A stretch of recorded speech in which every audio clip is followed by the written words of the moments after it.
संधि क्या है उसको लेकर हम चर्चा कर लेते हैं। पहले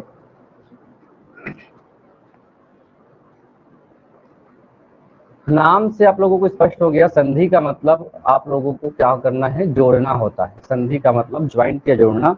लेकिन किसको जोड़ना, ये आपके लिए एक सबसे बेहद क्वेश्चन, महत्वपूर्ण क्वेश्चन हो सकता है, किसको जोड़ना।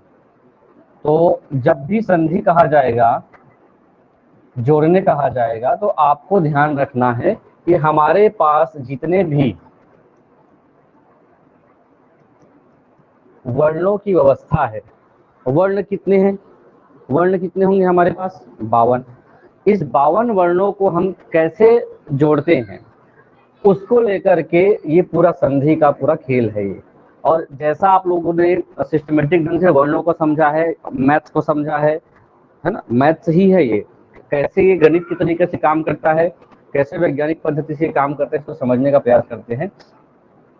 जैसे कोई शब्द है जिसको आप लोगों को क्या करना होगा, अलग करना होगा। संधि के दो हिस्से होते हैं।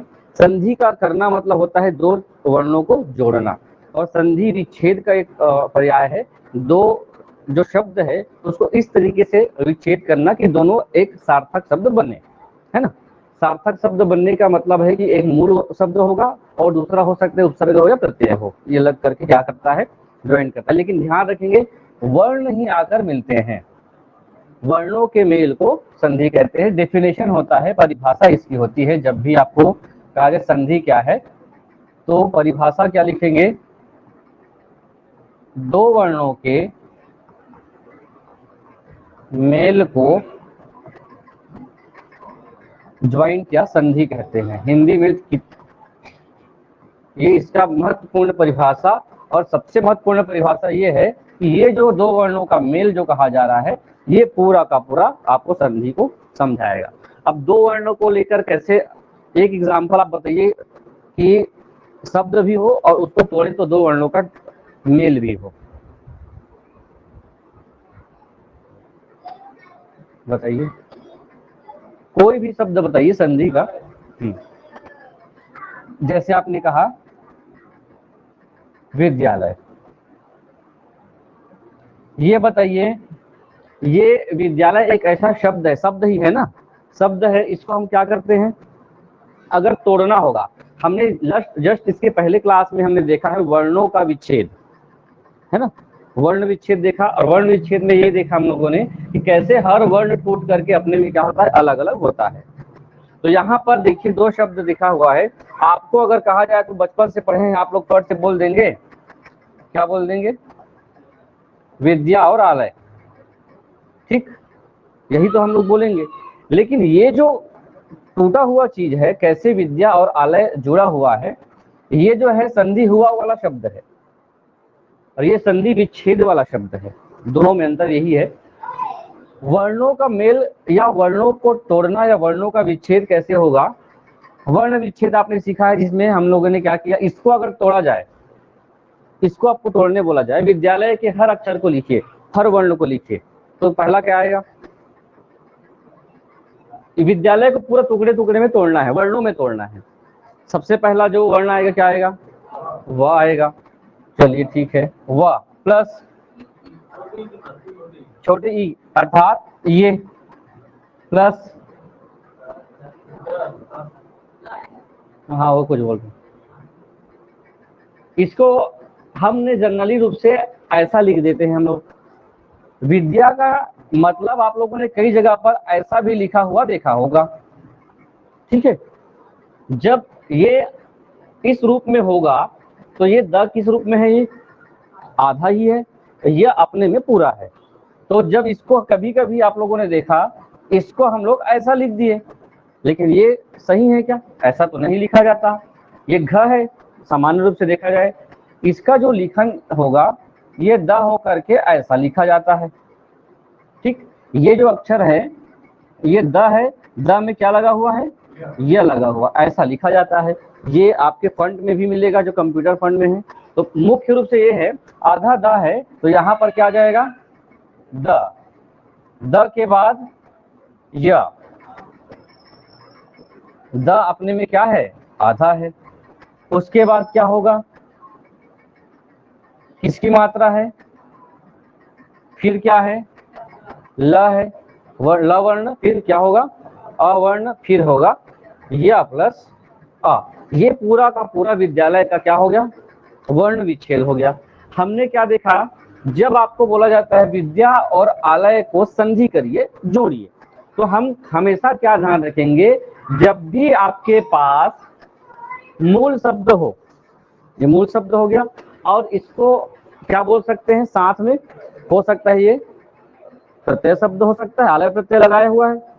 उपसर्ग प्रत्यय तो समझते ही होंगे, जो शब्द के पहले लग करके किसी शब्द के अर्थ में क्या कर दे, परिवर्तन ला दे, वो क्या कहलाता है, उपसर्ग। और ऐसा कोई शब्द जो किसी शब्द के बाद लग करके क्या कर दे, उसके अर्थ में परिवर्तन ला दे, वो कहलाता है प्रत्यय। तो अब देखिए आलय को कैसे समझेंगे, हमने पूरा संधि में हमको एक ही चीज समझनी है, दो वर्णों को ही मेल करना है, अर्थात ज्वाइंट करना है, संधि करना है। और दो वर्ण कौन होंगे, अभी जितने भी प्रकार आएंगे संधि के, जितने भी वैरायटी अलग अलग प्रकारों में, दो मैं डेफिनेशन लिखाऊंगा, प्लस के पहले और प्लस के बाद। क्या ध्यान रखना है, प्लस के पहले और प्लस के बाद। मैथ्स टाइप का हो गया। प्लस के पहले का मतलब होगा विद्या में, अब यहां लिखिए, मैं फिर से इसको यहां लिख देता हूं, इसको देख लीजिए, इसी को, ये प्लस के पहले विद्या का कौन सा मात्रा लगा है, यहां से कौन सी मात्रा है, आ की मात्रा लगा हुआ है, विद्या, यहां तक विद्या लिखा हुआ है ना, लय को हटा देते हैं।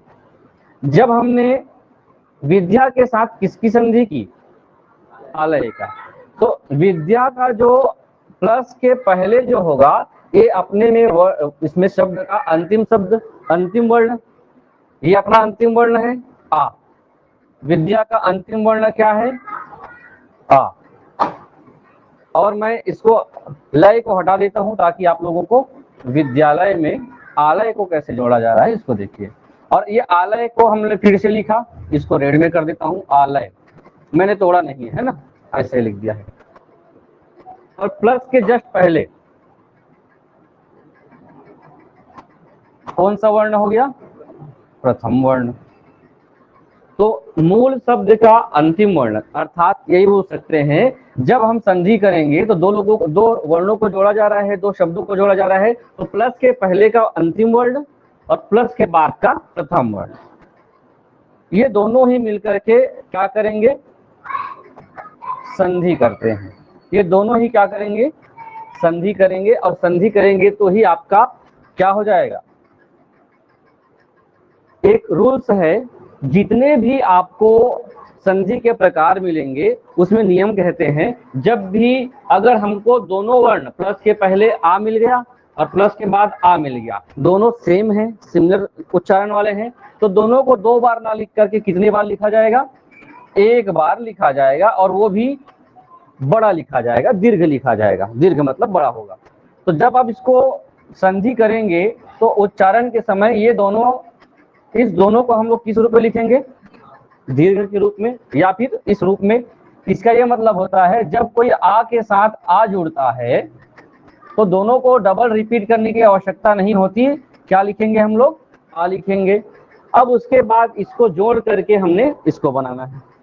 तो विद्या तो ये हो गया है ना, यहां से यहां तक का जो वर्ण है वो तो हो गया है वी, अधा द, उसके बाद या अपने में क्या है, हाफ है, ठीक है ना, ध्यान रखेंगे।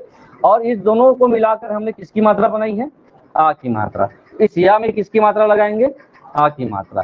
बचा क्या लास्ट में, लय। तो ये बन जाता है, मूल संधि का निर्माण होता है। अब इसको आप ऐसा लिखें जो लिखा हुआ है वैसे, या फिर ऐसा लिखें, दोनों वही है। अब ये आप लोगों को क्लियर हो रहा होगा। तो संधि क्या है, संधि में आपको जो शब्द दिए रहेंगे, जितने बड़े शब्द दिए रहेंगे, उसको तोड़ना है, विच्छेद करना है, या आपको प्लस वाले करके विच्छेद करके दिया रहेगा, उसको संधि करना है। दो तरीके से प्रश्न आते हैं। तो ये प्रश्न हो सकता है। दूसरा आपका होगा कि संधि में किसका मेल होगा, किसकी संधि करेंगे, तो हमेशा ध्यान रखेंगे वर्णों का ही मेल होगा, ठीक। ऐसा ही एक आता है समास, डेफिनेशन हम लोग ध्यान नहीं देते। समास में क्या होता है, समास में दो या दो से अधिक पद बोला जाता है। शब्द का उपयोग उसमें नहीं किया जाता। समासिक पद बोला जाता है ना, समासिक पद और विग्रह वाले पद, समास विग्रह वाले पद, तो उसमें पद का नाम, हालांकि इसे ये जो परिभाषा लिखा है अपने में शब्द है, तो शब्द को समास में पद के नाम से जाना जाता है। तो अभी हम लोग संधि की बात करते हैं। तो देखिए ये क्लियर हो गया, संधि किसे कहेंगे, किसका वर्ण का मेल होगा, दो वर्णों का मेल होगा, हो सकता है तीन वर्णों का भी मेल हो, है ना। तो अब आते हैं इसके परिभाषा में, कितने प्रकार के होते हैं, क्या होते हैं, इसी में आप लोगों को समझना है, देखना है। तो पहला ये हो गया, संधि का अर्थ होता है मेल। किसका मेल, दो वर्णों का मेल, जो क्या करता है, जैसे ही दो वर्ण मिलते हैं कोई ना कोई विकार या परिवर्तन होता है। विकार जब भी शब्द आएगा, हिंदी शब्द है, विकार या परिवर्तन का मतलब हो गया चेंज होना, बदल गए, ठीक है, विकार उत्पन्न हो गया, चेंज हो गया, बदल गया, उसे ही हम संधि कहेंगे। अब इसमें देखिए शब्दों पे आप पढ़ेंगे तो आपको कंफ्यूजन होगी, इसलिए मैंने उसको समझा दिया है। सेकेंड लाइन जो कहता है वो ये कह रहा है कि इसमें पूर्व पद का अंतिम वर्ण, दो पद होते हैं, जैसे अभी लिखे हम लोग विद्या लिख दिए थे, यह हमारे लिए किस पद का काम करेगा, प्लस के पहले है, पहले मतलब पूर्व, पहले है मतलब कौन सा पद हो गया, पूर्व पद। तो आपको संधि करने के लिए किसका ध्यान देना है, पूर्व पद का, कौन सा लेटर, अंतिम अल्फाबेट, अंतिम वर्ण, ठीक। और पर पद, या पर मतलब होता है बाद, या क्या होगा बाद, उसका कौन सा वर्ण उठाना है, पहला पर।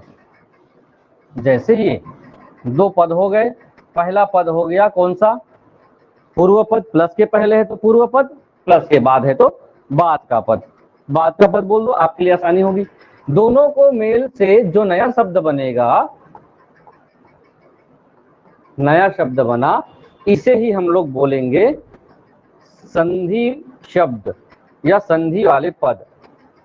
ये हो गया बाद का पद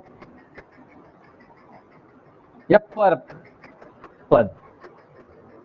कोई ऐसा बहुत बड़ा कॉन्सेप्ट नहीं है, आप आसानी से समझ सकते हैं इसको। जैसे यहाँ पे लिखा हुआ है, गिरि लिखा हुआ है और इंद्र लिखा हुआ है, स्क्रीन में तो सभी को दिख ही रहा होगा, गिरि और इंद्र, जब दोनों को हमने जोड़ा तो क्या बना, गिरि इंद्र बना। ये कैसे बनेगा, क्या बनेगा, आप लोग खुद बनाएंगे, थोड़ा सा इसमें लॉजिक है। गिरि और इंद्र हो गया गिरि इंद्र। संधि विच्छेद हुआ है, इस कारण से दोनों को हम लोग किस नाम में से जानेंगे, अगर गिरि यहाँ लिखा जाए तो गिरि पूर्व पद है और इंद्र कौन सा पद है, बाद का पद। दोनों मिलकर बन गए हमारे लिए। जुड़ेगा क्या क्या, बिल्कुल ध्यान रखेंगे, पूर्व पद का अंतिम वर्ण, पूर्व पद का अंतिम वर्ण जुड़ेगा और बाद के पद का प्रथम वर्ण। कोई कंफ्यूजन नहीं होना चाहिए। हमने देखा कि ऐसे ही हम लोगों को वर्णों को संभावनाएं क्या क्या होती है किसी भी संधि को समझने के लिए, तो तीन प्रकार की संभावनाएं, चार प्रकार की संभावनाएं हो सकती है। पहली जो संभावना होती है, इसको हटा दूं क्या, लिख रहे हो, पहली जो संभावनाएं क्या हो सकती है कि हम जब प्लस के पहले प्लस के बाद क्या क्या चीजें पॉसिबल हो सकती है जो संधि को आपको स्ट्रांग बनाता है। तो ये ध्यान रखेंगे, स्वर हो तो स्वर के साथ स्वर वर्णों का मेल हो सकता है, तब भी हम लोग संधि बना सकते हैं। पहली प्राथमिकता है स्वर में स्वर, तो जब स्वर के साथ स्वर मिलते हैं तो कौन सी संधि कहलाएगी, स्वर संधि। इसमें किसी भी प्रकार के व्यंजन वर्णों का समावेशन नहीं होता, स्वर के साथ क्या मिलते हैं, स्वर ही मिलते हैं। कभी कभी आपने देखा होगा स्वर के साथ क्या मिल सकते हैं, व्यंजन वर्ण मिल सकते हैं।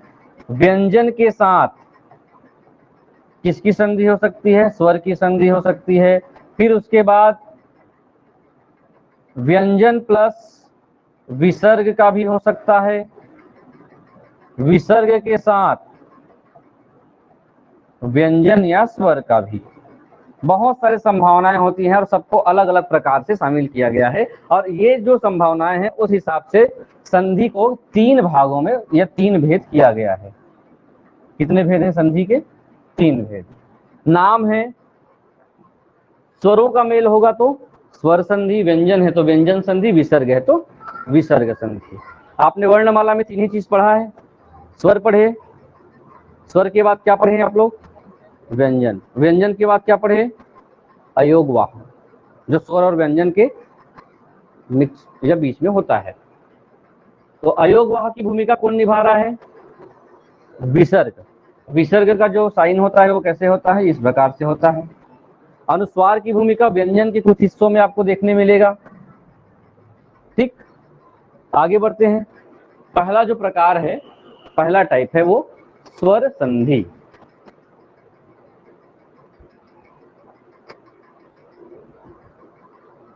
कॉपी में बढ़िया से आप लोग नोट करके रखेंगे, स्वर संधि और उसके प्रकार।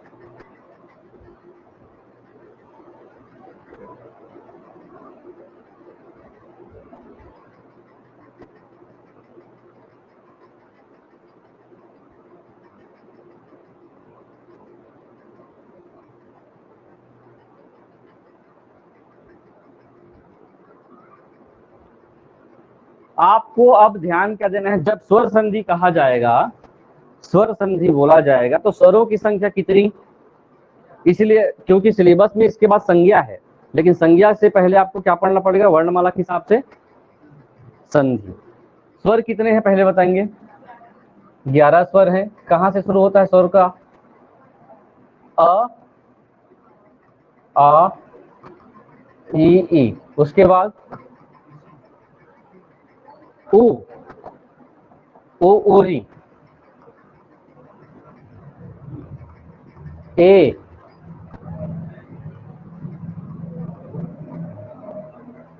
उसके बाद रुक जाना है।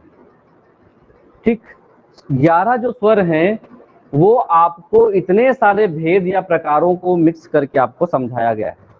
तो स्वर संधि का जो डेफिनेशन होगा वो क्या है? जब भी हम बात करेंगे किसकी? स्वर संधि की, तो एक कॉन्सेप्ट ध्यान लीजिए जो आप लोगों को मैं बताने के लिए यूज कर रहा हूं। कोई संधि कौन सी संधि है, इसको पहचानने के लिए कॉन्सेप्ट है प्लस के पहले क्या है, प्लस के बाद क्या है, दोनों मिलकर क्या बनते हैं। 3 चीजें आपको दिमाग में रखनी होगी। ठीक, क्योंकि बहुत सारी चीजें आपको याद है, जैसे देवधन, आलय, देवालय, ये सब बचपन से रख के आप याद कर लिए। कॉन्सेप्चुअल चीज आपको क्या करना है? समझना होगा। तो जब हम बात करेंगे स्वर संधि की, तो प्लस के पहले भी क्या मिलेगा आपको? स्वर वर्ण मिलना चाहिए, और प्लस के बाद भी आपको क्या मिलना चाहिए? स्वर मिलना चाहिए। ये डेफिनेशन किसका है? स्वर संधि का।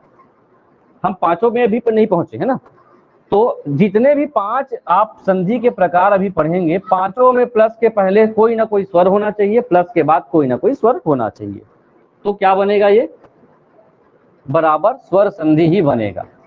अब इस प्रकार से देखा गया कि स्वर संधि को तो सभी अपने में 11 वर्ण हैं, 11 स्वर हैं, और 11 स्वर अपने अलग अलग प्रकारों में खुद का एक अलग प्रतिनिधित्व करते हैं। इसको समझाने के लिए क्या किया गया? इसको वर्गीकृत किया गया, और वर्गीकृत करने के लिए इसको नाम दिया गया। 5 प्रकार से इसको समझाया गया है। पहला है, नहीं पहचाना रहा होगा तो, दीर्घ स्वर संधि। और ये आपको जो पहला दूसरा के हिसाब से जो चल रहा है वही आपके दिमाग पे होना चाहिए। उसके बाद है गुण स्वर संधि, फिर है वृद्धि। जैसे जैसे नाम है वैसे वैसे इसकी भूमिका है, ये भी आपको ध्यान में रखना पड़ेगा। वृद्धि के बाद क्या है? यण। यण के बाद है आयादि। ये आपको क्या करना पड़ेगा? समझना पड़ेगा। आयादि ये कब कहां से आया है, ये कहां से आया है। तो 5 प्रकार की जो स्वर संधि हैं, इन पांचों को आपको एक एक करके फिर समझना पड़ेगा। ध्यान क्या रखना पड़ेगा? बनता कैसे है संधि और टूटता कैसे है संधि, है ना। सबसे आसान होता है संधि को जोड़ना, क्योंकि आपको दे दिया रहेगा प्लस करके 2 अलग अलग मूल शब्द, है ना। मतलब क्या बोल सकते हैं, पूर्व पद दिया रहेगा और पर पद अर्थात बाद का पद, उसको जोड़ने में आपको कठिनाई नहीं होगी। संधि को तोड़ने में कठिनाई होती है। ठीक, तो पहला जो प्रकार है उस पर हम बात करते हैं। पहला प्रकार क्या है फिर? दीर्घ स्वर संधि पहला जो प्रकार है दीर्घ स्वर संधि, और अपने कॉपी में बढ़िया से लिखेंगे। हो सकता है आप रूल्स भी लिखें तब भी चलेगा, या अपनो कॉन्सेप्ट लेना है तब भी चलेगा।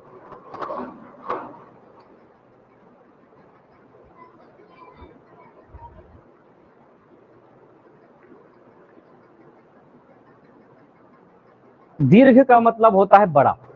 दीर्घ का मतलब क्या होता है? बड़ा होना। आप लोग वर्णमाला में देखेंगे तो ह्रस्व और दीर्घ देखने को मिला। ऐसे कितने वर्ण हैं जो ह्रस्व भी है दीर्घ भी है? सोच समझ के बोलिएगा, फिर वही आराम से समझिए। मैंने जो बोला है ऐसे कितने वर्ण हैं जिसके ह्रस्व भी हैं और दीर्घ भी हैं हिंदी में? आराम से सोचिए, प्रश्न है, वही आपका दीर्घ संधि है। वर्णमाला जितना स्ट्रांग रहेगा उतना संधि आपका स्ट्रांग रहेगा।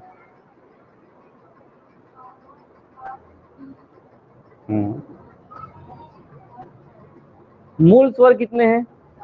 मैंने मूल स्वर नहीं पूछा है, मैंने ये पूछा है कि वर्णों की संख्या ऐसे कितनी है जो ह्रस्व भी होते हैं दीर्घ भी होते हैं।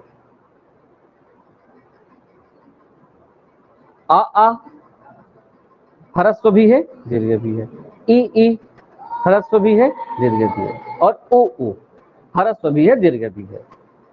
बस री जो होता है वो अपने में केवल ह्रस्व है, उसका दीर्घ हिंदी में नहीं है। तो कहां तक रुक जाएंगे हम लोग? 3 वर्णों तक रुकेंगे, ह्रस्व दीर्घ ह्रस्व दीर्घ ह्रस्व दीर्घ। ठीक, अब इसको लिख देता हूं मैं। ये होता है आ और आ, अपने में क्या है? ह्रस्व, और ये हो गया दीर्घ। ऐसा लिख देता हूं, आपको आसानी हो जाएगी। इसको हटा करके मूल बेसिक समझ जाइए। आप लोगों को संधि समझने वाली चीज है, उसके बाद कुछ भी आता है आप ना कभी पढ़ के मत जाइए, केवल 2 ही चीज पढ़ के जाना है। ह्रस्व में क्या आएगा? अ, दीर्घ में आएगा आ। ये ह्रस्व हो गया, ये हो गया दीर्घ, ये ह्रस्व हो गया और ये हो गया दीर्घ। जब हम री लिखते हैं, हालांकि री ह्रस्व आता है और ये मूल स्वर है, लेकिन इसका हमारे पास दीर्घ नहीं है, दीर्घ की उपलब्धता हमारे पास नहीं है, इस कारण से हम इसको शामिल नहीं करते, क्योंकि संधि का नाम ही है दीर्घ स्वर। तो आपको जब भी मेल करना होगा, योग करना होगा, तो प्लस के पहले या तो छोटा आ मिले या बड़ा आ मिले, चलेगा। कुल मिलाकर के जब बनेगा ये हमेशा क्या बनेगा? आ बनेगा। ई और ई का मेल होता है कभी, तो ये क्या बनेगा? ई बनेगा। उ और उ का मेल होगा तो क्या बनेगा? उ। जिसकी मात्रा है ये, सॉरी, उ की मात्रा जो इस प्रकार से है, इसकी मात्रा हो गई इस प्रकार से, और इसकी मात्रा हो गई इस प्रकार से। क्लियर? मात्रा भी हो गया। अब संभावनाएं क्या क्या देखिए। दीर्घ स्वर संधि कहता है कि प्लस के पहले आपको, ये तो मूल संभावना है, ह्रस्व दीर्घ का कॉम्बिनेशन होगा। और संभावनाएं क्या क्या हो सकती है अगर जब हम संधि करते जाएं, इसको छोटा करता हूं मैं। अगर आपके पास आ है और आ है, दोनों आपको क्या मिल गया? प्लस के पहले आ, प्लस के, ये पहला वर्ण, पहले पद का अंतिम वर्ण और दूसरे पद का प्रथम वर्ण, तब भी ये क्या बनेगा? आ बनेगा। ठीक, अगर इधर आ हो गया है और इधर अ है, तब भी ये क्या बनेगा? आ बनेगा। दोनों तरफ आ है, तब भी ये क्या बनेगा? आ बनेगा। और जितने भी चीजें बनेंगी हमेशा क्या बनेगा? अपना दीर्घ बनता है। इस कारण से इस स्वर संधि का नाम दीर्घ स्वर संधि रखा गया है। जो भी संभावनाएं हैं, और ध्यान दीजिए इसमें एक अच्छा चीज और है पहचानने का तरीका, कि ह्रस्व दीर्घ कहने का मतलब है सजातीय लोग ही संधि करेंगे। ठीक है, सजातीय लोग ही संधि करेंगे, मतलब आ के साथ आ और ई का कॉम्बिनेशन दीर्घ में नहीं हो सकता। क्लियर? ये बात समझ में आई? कहने का तात्पर्य फिर से है, अगर आपको ई और ई का कॉम्बिनेशन करना है तो क्या बनेगा? ये हमेशा बड़ा ई। अगर बड़ा ई के साथ बड़ा ई रखना है तब भी क्या बनेगा? बड़ा ई। अगर छोटा ई प्लस बड़ा ई करना है तो भी बनेगा बड़ा ई, अगर इधर बड़ा ई कर दे इधर छोटा ई कर दे तब भी बनेगा ये बड़ा ई। ये केवल 4 ही संभावनाएं होती हैं। प्रायिकता तो समझते हैं, पॉसिबिलिटी कितनी हो सकती है, प्रोबेबिलिटी भी होता है, यही है कितनी। इससे ज्यादा संभावनाएं इसमें ई में नहीं है, इससे ज्यादा संभावनाएं आ में नहीं है, उल्टा पुल्टा करेंगे तो। वैसे ही ऊ की बात है, जो भी हम लोगों को मेल करना होगा ये ध्यान रखना पड़ेगा कि दोनों सजाती हैं, और हमेशा जब जुड़ेंगे तो अपना कौन सा मात्रा का सेटअप बनेगा, बड़ी मात्रा का। तो यहाँ पर बड़ी ई का होगा, बड़ी ई का होगा। इसी कारण से हमेशा दीर्घ को ध्यान में रखना है। संधि होने के बाद दीर्घ बनेगा, संधि होने के बाद दीर्घ बनेगा। संधि किसी किसी का भी हो सकता है, छोटा बड़ा, बड़ा बड़ा, बड़ा छोटा, कुछ भी हो सकता है। एग्जाम्पल देखिए और समझने का प्रयास कीजिए, इससे आप लोगों को कुछ समझ में आ रहा होगा। अब इसको पढ़ सकते हैं। दो समान स्वर, पहला चीज क्या हो गया, सब स्वर क्या हो, दोनों क्या हो, समान हो। जैसे अ और आ हो, ई और ई हो, समान स्वर हो गए। तो ह्रस्व दीर्घ हो सकते हैं लेकिन स्वर समान हो के मेल से उसी वर्ण का, अर्थात अ और आ ले रहे तो उसी वर्ण का क्या बनेगा, दीर्घ स्वर बन जाता है, उसे हम दीर्घोत्तर संधि कहते हैं। जितनी संभावनाएं हैं अब देख लीजिए। ये लिखा हुआ एग्जाम्पल आपको, देवाधन, देवधन आलय। हो सकता है आपको संधि करने बोला जाए तो आप क्या लिख सकते हो, देवाधन लय। प्रश्न में आ सकता है भाई, क्यों नहीं आएगा, ऑप्शन में हो सकता है ना इसका संधि। देवा, देवा को नाम जैसे लग रहा है ना, देवा प्लस लय, लेकिन ये आपका गलत हो गया, क्योंकि आपको मूल शब्द पहले निकालना है। कई लोगों को उपसर्ग जो होता है, उपसर्ग प्रत्यय, वो बहुत आसान लग जाता है ना, अलग तो करना है। लेकिन कई बार ऐसे प्रश्न, क्योंकि अपवाद ही प्रश्न है, बार बार बोलता हूँ, ऐसे जो प्रश्न आते हैं जो अपवाद होते हैं वही आपके क्वेश्चन बनते हैं। ठीक, जैसे दूध वाला है, आप आसानी से क्या कर सकते हो, दूध और वाला। आपको पता है कि दूध क्या है, मूल शब्द है, और वाला भी एक प्रत्यय शब्द है। ठीक, लेकिन मैं जो शब्द बोलूंगा उसको आप बताओगे। बचपन को अलग कीजिए,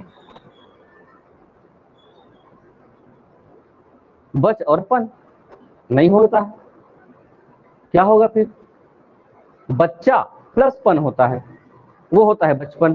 तो जो अपवाद होंगे ना उस पर आपको फोकस करना होगा हमेशा, हिंदी में हो, इंग्लिश में हो। इंग्लिश की ग्रामर में जो अपवाद होते हैं वही प्रश्न होते हैं। तो इसी को समझिए, जब तोड़ेंगे आप, संधि तोड़ेंगे तो मूल शब्द कुछ बन रहा है जो सुना सुनाया है। ठीक, तो वो ऑप्शन से आपको क्लिक करना है। दूसरा, समझ नहीं आ रहा तो आपके पास रूल्स हैं। मैं इतने सारी चीजें नहीं लिखना चाह रहा था, लेकिन समझने के लिए आपको लिखना पड़ा है। अब देखिए, आपको तोड़ना भी होगा, तो जोड़ना आसान है, बार बार बोल रहा हूं, तोड़ना मुश्किल है। देव और आलय, हमने वर्ण विच्छेद, बार बार वर्ण विच्छेद की बात इसलिए कर रहा हूं मैं। अब इसको आपको तोड़ना होगा, देव धन आलय को। तो देव का क्या हो गया, दे को अलग हटा दीजिए, और वह जो है वह को वर्णों में तोड़ना है, वह को वर्णों में तोड़ना है, ऐसे टूट गया, क्योंकि अंतिम वर्ण है, वह हो गया। और आलय हो गया, तो आलय को जैसा लिखा है वैसा लिखना है। अब यही होता, संधि किसका होता है, जो पूर्व पद है उसका अंतिम वर्ण, और प्रथम जो पद, बाद का पद है उसका प्रथम वर्ण। ये दोनों मिलकर के अभी देखे हैं, अ और आ का कॉम्बिनेशन, अ और आ का कॉम्बिनेशन क्या होगा, आ होगा। और आ होगा उसको ऐसा लिखेंगे, और जब किसी वर्ण में हम उसको जोड़ेंगे तो इस प्रकार से इस मात्रा को उपयोग करेंगे। तो दे को पहले लिख लिए, फिर वह लिखेंगे, वह हलंत है और आ की मात्रा लगाना है तो लगा दीजिए, और जो बचा हुआ शब्द है लय, उसको हम लोगों को यहाँ पे लिखना होगा। ये बनेगा आपका फिर देवालय। ये तोड़ने का और जोड़ने का। तोड़ेंगे कैसे, ध्यान रखेंगे, आलय शब्द, अंकित शब्द, अवतार शब्द तोड़ेंगे तो दोनों शब्द क्या होने चाहिए, सार्थक शब्द बनने चाहिए। बिल्कुल आपका संधि गलत नहीं होगा, क्योंकि नए नए शब्द हमेशा आएंगे तो आपको परेशान कर सकता है। चलिए,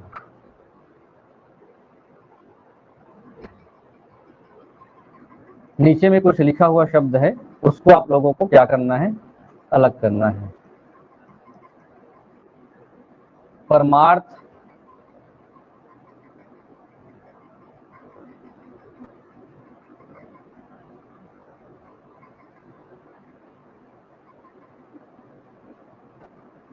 और अभी तो विद्यालय लिखित होगा, हम दोनों को करेंगे।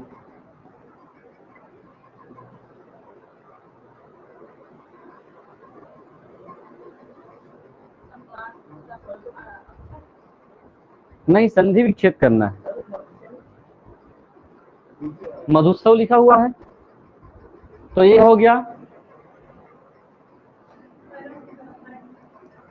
परम धन अर्थ, परम धन अर्थ, परमार्थ और मधु उत्सव। पूरे संधि होने के बाद आपको कौन सी संधि है ये पहचानने का आपको आइडिया बताऊंगा। देखिए, जो भी संधि आप करेंगे बनाएंगे, उसमें हमेशा बीच में आ की मात्रा हो, बड़ी ऊ की मात्रा और बड़ी ई की मात्रा। फिर से सुन लीजिए, किसकी मात्रा? आ की मात्रा, बड़ी ई की मात्रा और बड़े ऊ की मात्रा। आपको शब्द तोड़ना नहीं है, पूछ दिया गया है मधुत्सव कौन सी संधि है या किस स्वर संधि का कौन सा प्रकार है। तो ये बीच में क्या दिख रहा है? बीच में देखना है तोड़ते समय। तो आपको आ दिख गया, तो अपने में क्या है ये। और किसी भी शब्द में संधि के प्रकारों में कभी भी ऐसा कभी नहीं आएगा, ये आपको ध्यान में रखना। कभी नहीं मिलेगा, दूसरा वर्ड नहीं मिलेगा जो ऐसा बीच में आ की मात्रा आता हो और दोनों टूटते हो, ऊ की मात्रा आता हो टूटते हो, बड़ी ई की मात्रा बीच में आती हो टूटते हो। केवल और केवल दीर्घ स्वर में आपको मिलेगा, तो आसान से आप पहचान सकते हैं। तो इसमें देखेंगे पहचानने का एक तरीका है, तो पूरा देखिए परम अर्थ दिखा। उसके बाद है रामावतार। राम बीच में आ की मात्रा है, पहचान लेंगे, बड़ा है, यहां पर भी बड़ा है, यहां पर भी उप और अध्यक्ष, रसायन, रस और अयन। तो आपको ऐसा ना दे करके केवल वर्ड मिलेगा, शब्द मिलेगा, तो बताना होगा। दिनांक आ की मात्रा है, भानु उदय कौन सी मात्रा है? ऊ की मात्रा है, ये उसमें भी ओ की मात्रा। कॉन्सेप्ट क्या हो गया? हमने जितने भी चीजें किया है उसमें हमेशा क्या मिलेगा आपको? दीर्घ मिलेगा, वही आपके दीर्घ स्वर संधि है। शब्दों को पहचानना होगा। अगर हम लोग ई की बात करें तो जितने भी शब्द मिलेंगे उसके बीच में कौन सी मात्रा वाला मिलेगा? बड़ी ई की मात्रा मिलेगा, जिसमें हम लोगों को पहचानना है ई और ई का कॉम्बिनेशन हो, बड़ा दीर्घ दीर्घ का हो या ह्रस्व दीर्घ का हो, सबका जो संधि होगा बीच में कौन सी मात्रा मिलेगी?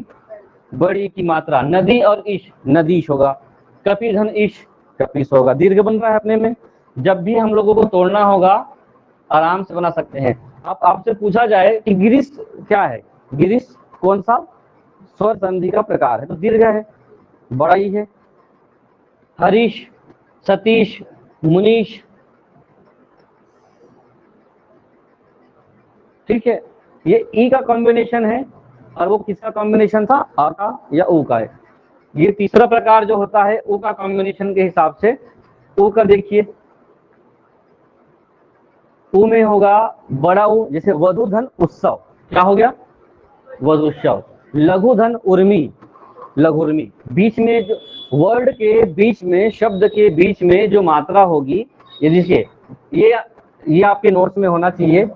ये सबसे ज्यादा भी पूछा जा रहा था, अब थोड़ा सा रेंज कम हो गया इसका पूछने का। भूर्जा, भूधन ऊर्जा। आप बोलोगे टूटेगा कैसे? भूर्जा में तो भू अलग है और ऊर्जा अलग है। इस भू का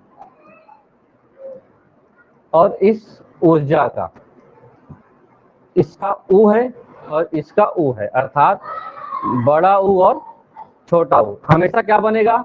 दीर्घ बनेगा, तो ऊ की मात्रा बनेगा। तो भू अपने में भा हो गया, ऊ की मात्रा, और ये ऊ तो हम निकाल लिए हैं, बचा है जा, बचा है जो, उसको लिखेंगे भूल जा। समझ आ रहा है आप लोगों को ना? पहले भी पढ़े होंगे संधि, लेकिन कॉन्सेप्चुअल चीज आप लोगों को यहाँ से समझ आ जाएगा, तो बार बार रटने की आवश्यकता नहीं पड़ेगी। शब्द देखिए, पहचानिए। भानु उदय, मधुत्सव, वधु उल्लास, भूषण। क्लियर है? हमने 3 की बात की है, कौन कौन से? आ, ई और ऊ। दोनों के दीर्घ होते हैं, दोनों के ह्रस्व होते हैं, इस कारण से। और अपने आप आपस में ही कॉम्बिनेशन होंगे, अपने आपस में ज्वाइंट होंगे, आपस में संधि होंगे लोग। आ का कनेक्शन ई से नहीं होगा, ऊ का कनेक्शन आ से नहीं होगा, ठीक। तभी तो अपना दीर्घ बनाएंगे लोग, आपस में रहेंगे तो। कपिधन ईश,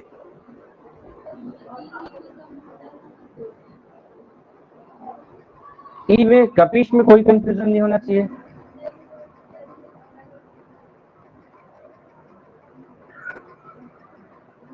क्या कंफ्यूजन है? छोटा क्यों होगा? नहीं होगा। देखिए, कपि को हम लोग ऐसे लिखते हैं भाई, और ईश हमेशा ऐसा लिखा जाता है, ठीक।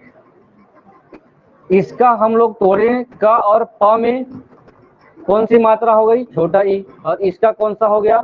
बड़ा ई। अच्छा बचा है, इसको लिख देंगे। हमने देखा है ई और ई मिलकर के क्या बनते हैं? बड़ा ई, जिसकी मात्रा कैसी होती है? बड़ी की मात्रा। यहां से किसको उठाएंगे? क को। प आधा है, और किसी आधे में कोई हम लोग क्या लगाते हैं? मात्रा लगाते हैं। ये बच गया श, ये बन गया कपीश, ठीक। तो ये कपि छोटा है और ये बड़ा है, ऐसा हम नहीं। संधि होने के बाद जो अभी देखें ना, संधि का डेफिनेशन ही वही है कि दो या दो से अधिक क्या होते हैं? वर्णों का मेल होता है। और वर्णों का जैसे ही मेल होता है तो विकार उत्पन्न होता है। विकार का मतलब ही चेंजेस होता है, परिवर्तन होता है। तो हमारे पास इसका जो परिवर्तन ये हुआ कि हमने स्मॉल जो था उसने अपना दीर्घ बना लिया, दोनों संधि होकर के। छोटा ई बड़ा ई मिलकर के क्या बना लिए? बड़ा। तो कॉम्बिनेशन 4 ही संभावनाएं बताया ना अभी ई का। ये छोटा हो सकता है, बड़ा हो सकता है, ये छोटा हो सकता है, बड़ा हो सकता है, दोनों छोटे छोटे हो सकते हैं, दोनों बड़े बड़े हो सकते हैं। फाइनली बनेगा क्या? हमेशा बड़ा ही बनेगा, दीर्घ ही बनेगा, इसीलिए इसका नाम ही है। जो बनेगा वही संधि है, ठीक। तो कुछ दूसरा पूछना चाह रहे हैं आप लोग? कभी वैसा ही लिखा जाता है, कवि भी वैसा ही लिखा जाएगा।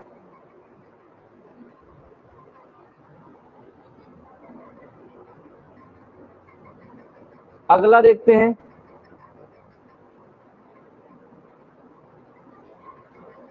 कौन सी संधि?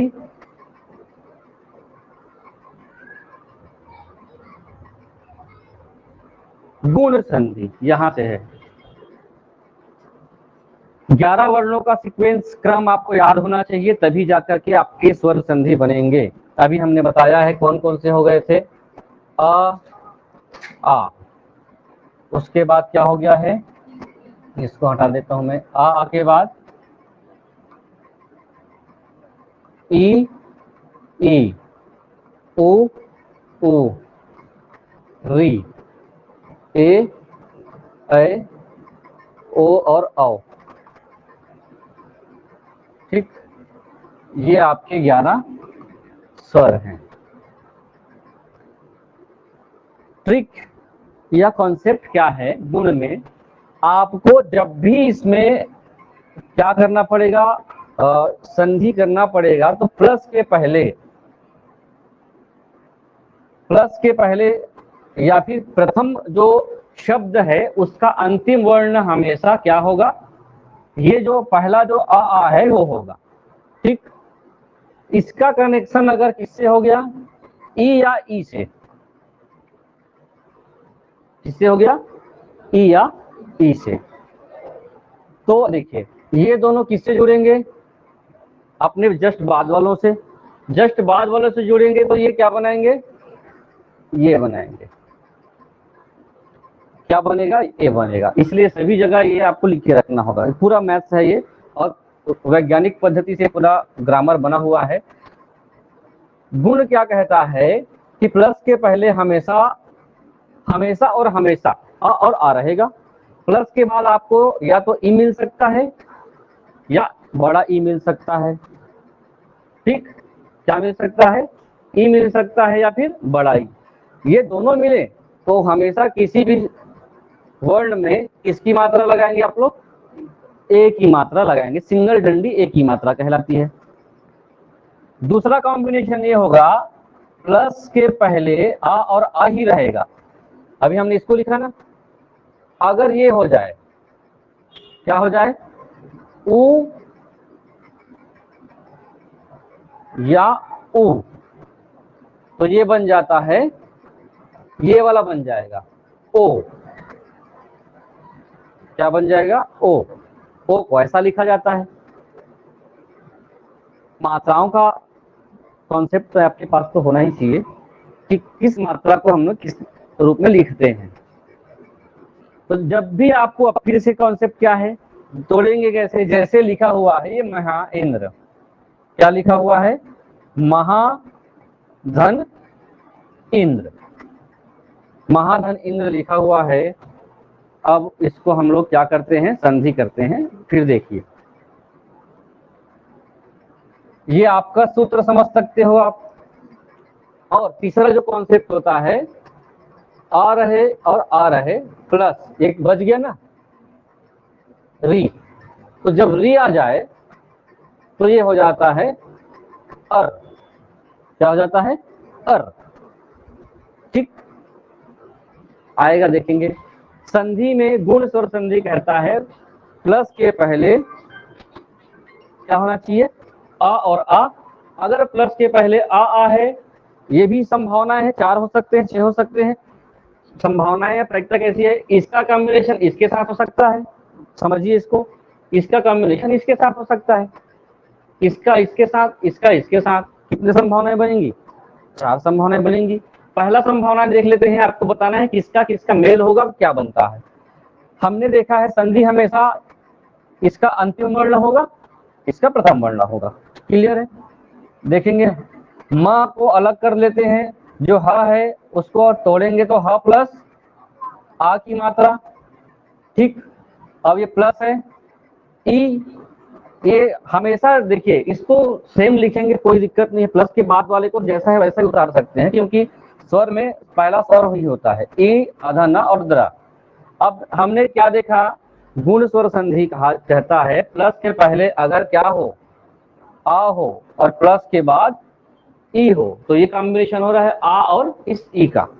तो किसी भी कीमत पे हमने क्या लिखना है, इसको, इन दोनों को रिमूव करके इसके स्थान पर क्या लिखना है, ए लिखना है। और ए की मात्रा होता है सिंगल डंडी। संधि करें अब, माँ को पहले लिख लिया गया है, हा को हलंत लगाकर लिख लिया। ए की मात्रा है, जैसे एक की मात्रा लगता है हलंत क्या हो जाएगा, हट जाएगा। जब हलंत हटा तो उसके बाद जो शेष जो शब्द हैं, बचा क्या था, अधाना और द्रा, तो बन चुका है अब महेंद्र। क्लियर है। जितने भी गुण स्वर संधि होंगे बीच में एक ही मात्रा होगी और ओ की मात्रा होगी, एक ही मात्रा, ओ की मात्रा बीच में, जिसको हम लोग ज्वाइंट से अलग करेंगे उस बीच में, वो कौन सी संधि होगी, गुण स्वर संधि। किसी भी करोड़ों भी आपको शब्द दे दे, आपको एक ही मात्रा और ओ की मात्रा गुण का ही होता है, किसी अन्य का नहीं होगा। आ की मात्रा, बड़ी ई की मात्रा और बड़ा ऊ की मात्रा हमेशा दीर्घ होता है। इसमें किसी बीच में बड़े आ की मात्रा दिखेगा आपको, नहीं मिलेगा। तो पहचानना क्या है, ऐसे ही पहचानना है।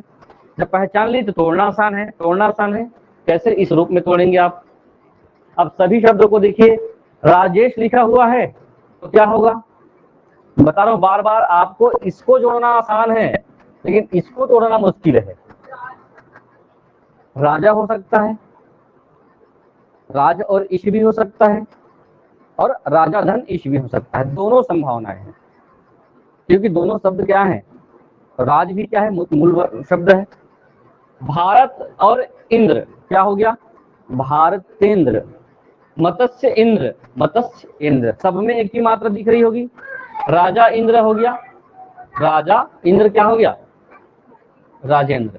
लेकिन कुछ चीजें हैं जो, हाँ अभी एक भैया बाहर गए हैं, कुछ चीजें ऐसी हैं जो आपको क्या करनी पड़ेगी, क्योंकि प्रश्न का नेचर क्या है, बहुत ज्यादा खतरनाक प्रश्न आते हैं। आपको इसी में दे देगा कि भारतेंद्र का जो संधि विग्रह है भारत लिख करके बड़ा ई कर देगा इंद्र को, है ना, और उसके बाद भरत लिख करके कुछ भी ऐसा किया जा सकता है। तो इंद्र को ध्यान रखेंगे, इंद्र में मात्रा नहीं लगता, इंद्र में मात्रा नहीं लगता, ईश में मात्रा लगता है। ईश्वर सुप्रीम है, बड़ा है, इसलिए बड़ी की मात्रा उसमें लगता है। इंद्र उससे, ये आप लोगों को समझने के लिए है ना, तो उसमें मात्रा नहीं लगेगा।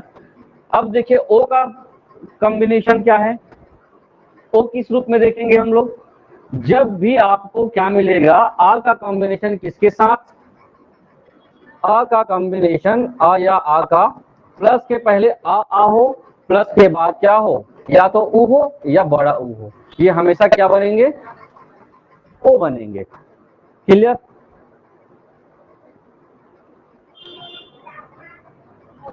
जैसे लिखा हुआ है वन और लिखा हुआ है उत्सव, आप लोग ये मत समझिएगा कि वन जो है व्यंजन शब्द है, इसको तोड़ना पड़ेगा, वर्णों का मेल होता है स्वर संधि में, वर्णों का मेल होगा, हमेशा ध्यान रखेंगे। तो वन को तोड़े हम लोग, तो व न और अ प्लस उत्सव का उत्सव लिख दीजिए, जैसा है उत्सव। कॉम्बिनेशन किसका हो रहा है, अ और आ का संधि हो रहा है। जब ये हो रहा होगा तो हमको इसके जगह पे किसका उपयोग करना है, अभी ये दोनों मिलकर क्या बन जाएंगे, ओ बन जाएंगे, जिसका मात्रा ये है ना। तो व और ना में किसकी मात्रा हलंत है, तो ओ की मात्रा लगा दिए, वनो। जो बच गया उसके बाद क्या बचा है, आधा ता सा और वाह, आधा सा वा, ये हो गया पूरा वनोत्सव। तो इस दोनों की कॉम्बिनेशन से ओ की मात्रा बना हुआ है।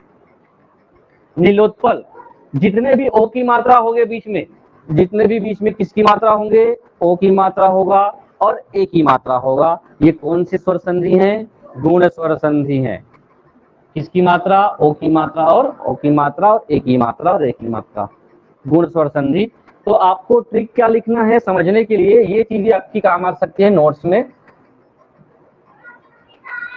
क्योंकि आप लोगों को ऐसे शब्द जैसे इसमें लिखा हुआ है वो आपको समझ ना आ रहे हो, आ का मेल ऐसे होता है, इससे जुड़ता है, तो अब इसको ध्यान रखेंगे, आपको तो समझ आ ही रहा होगा जैसा मैं आपको एग्जाम्पल तोड़ के दिखा रहा हूँ।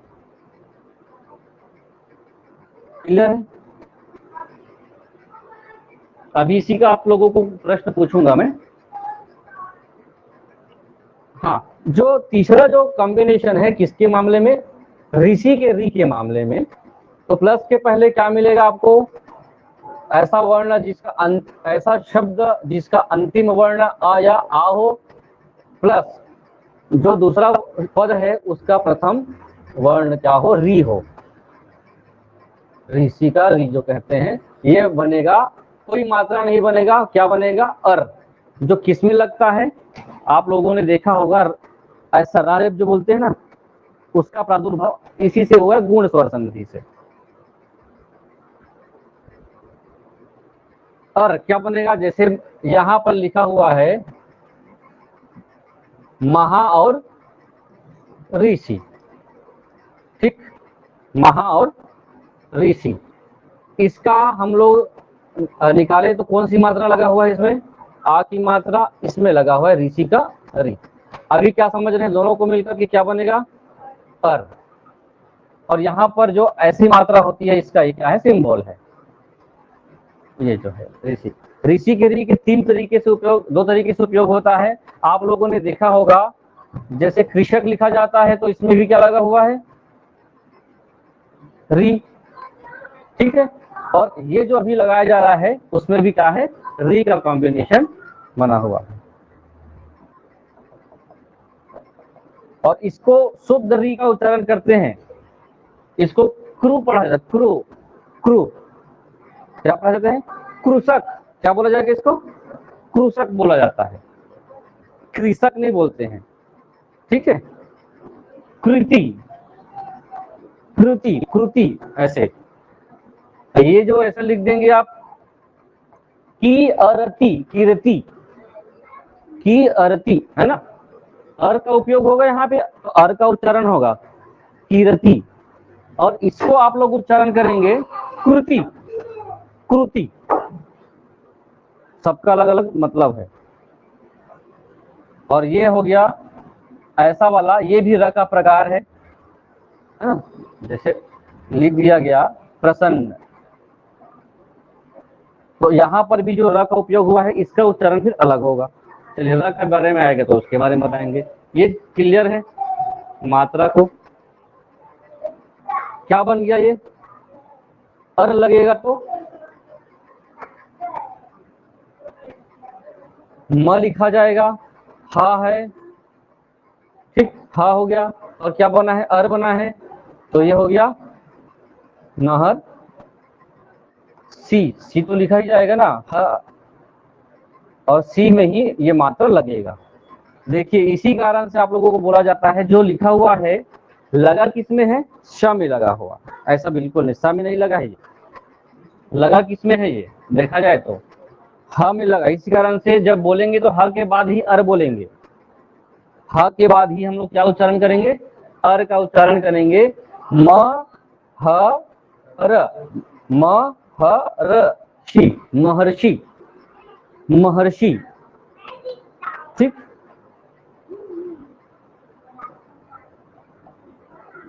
ये लिखा जाता है ना, पढ़िए इसको, पढ़िए सर, एक बार पढ़ना है। हाँ, आशीर्वाद है ये भैया, यही तो मैं आप लोगों को बता रहा हूं, ये है सही। अब पढ़िए इसको, आशीर्वाद, आशीर्वाद, ये हो गया। आ के बाद अर पढ़ना है, आरशी, आरशी, वाद तो अपने में अलग है, दिख रहा है ये, वाद में क्या वाद विवाद, वाद तो अलग है, तो आशीर्वाद, आशीर्वाद, तो बोल करके भी आप लोगों को प्रवर्तनीय शुद्धियां सुधारी जा सकती है। तो हिंदी में जैसा लिखा जाता है वैसा ही पढ़ा जाता है, ये सुने होंगे। चलिए हो गया, दो संधि है। तीसरा है वृद्धि, तीसरा देख लेंगे बस, उसके बाद हम लोग इस पर आगे चर्चा करेंगे। फिर से आप लोगों को तीसरा समझना होगा। तीसरा वृद्धि आपके लिए बहुत सरल है। कैसे सरल है, आपके पास कितने वर्ण हो गए हैं, आ और हो गया है ई ओ री, ए ओ और आओ, ठीक। तो अभी तक कॉम्बिनेशन क्या देख लिए हम लोग, प्लस के पहले क्या रहता है, आ और प्लस के बाद हमने किसको लगाकर प्रयोग कर लिए हैं, ई का प्रयोग कर चुके हैं, ऊ का प्रयोग कर चुके हैं, री का कर चुके हैं, ठीक है। अब बचा है क्या, ए और ए। तो जब भी आपको ए लगे या फिर ए लगे, ये हमेशा क्या बनेगा, ए बनेगा। और बताइए जब ये ए बनता है तो ए को किस रूप में लिखते हैं, हाँ, इसमें कितने डंडे लगेंगे, दो डंडे लगेंगे। चलिए इसका कॉम्बिनेशन, क्योंकि ये अपने में इसका तो उपयोग हम लोग कर चुके हैं, इन दोनों का ज्वाइंट ये कहलाता है, इन दोनों का ज्वाइंट ये कहलाता है। अब जब खुद ये अपनी भूमिका में आता है इस रूप में, प्लस के बाद ये भूमिका में आ गया ओ और औ, तो ये क्या बन गया है, औ बन गया। कितना डंडी, दो डंडी। पहचानने का फिर तरीका है, बीच में आपको जब भी दो डंडी मिले, ये अपने में क्या किया है, वृद्धि किया है, आगे बढ़ा है ना, दो डंडी मिले तो लगा दीजिए। जैसे ये पूछा जाता है आपको, सबसे ज्यादा पूछा जाने वाला प्रश्न है एका और एक, इसको आप लोगों को संधि करना है, एका और एक को। कैसे होगा, इस क में क्या निकालेंगे हम लोग, आ निकालेंगे, और इसमें क्या निकालेंगे, ए। संधि कहता है जब आ का कॉम्बिनेशन ए से होगा तो क्या बनता है, ए बनता है। तो ए के लिए मैं सीधा ऐसे लिख दूं, चलेगा, ठीक, ए बनेगा। तो ए, अब संधि करिए, यहाँ पर ए है, क को अलग निकाल रहे हैं, अब क में किसकी मात्रा लगाएंगे, अब इसी ए की मात्रा को, इसका तो संधि हो चुका है, ये वाला ए का, ये बचा है क, तो ये क्या बन गया, एक का एक, मत एक, मत और ऐक्य, क्या हो जाएगा, मत ऐक्य। हित और एशी, यहाँ पर अ है, यहाँ पर ए है, यहाँ पर अ है और ए है, तो क्या बनेगा, ऐ की मात्रा बनेंगे। जिस किसी के भी शब्द में ऐ की मात्रा है और आपको कौन सा संधि पूछे तो वृद्धि होगा, और औ की मात्रा है तब भी वृद्धि होगा। तो कोई आपको कंफ्यूज होने की आवश्यकता नहीं है, लाइन टू लाइन चलिए। कभी भी पढ़ाई करना है संधि को तो शुरू से पढ़ते जाइए, रिवीजन जब होगा आपको तो आगे कनेक्ट आप करते जाएंगे, कभी भी उल्टा पुल्टा बीच में इसको ना पढ़िए। सदा धन एव, बचपन में पूछा जाता था, आप लोग सीधा बनाते थे सदा धन एव।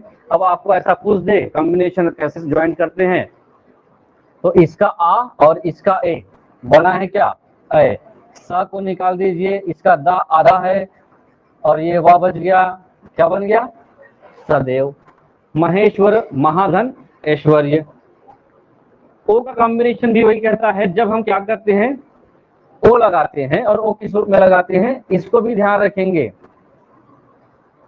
औषधि और औषध को लेकर के आपको कंफ्यूज, पढ़े ही नहीं है तो कंफ्यूजन क्या होगा, सीधी बात। पढ़े होंगे इसको तो थोड़ा कंफ्यूजन होता होगा, क्योंकि हम लोग इसको बार बार देखते रहते हैं पढ़ने पढ़ाने के समय में। जब भी आपको लिखना होगा, मेडिसिन को ही तो औषधि कहा जाता है ना, वो औषधि नहीं होता है, क्या होता है,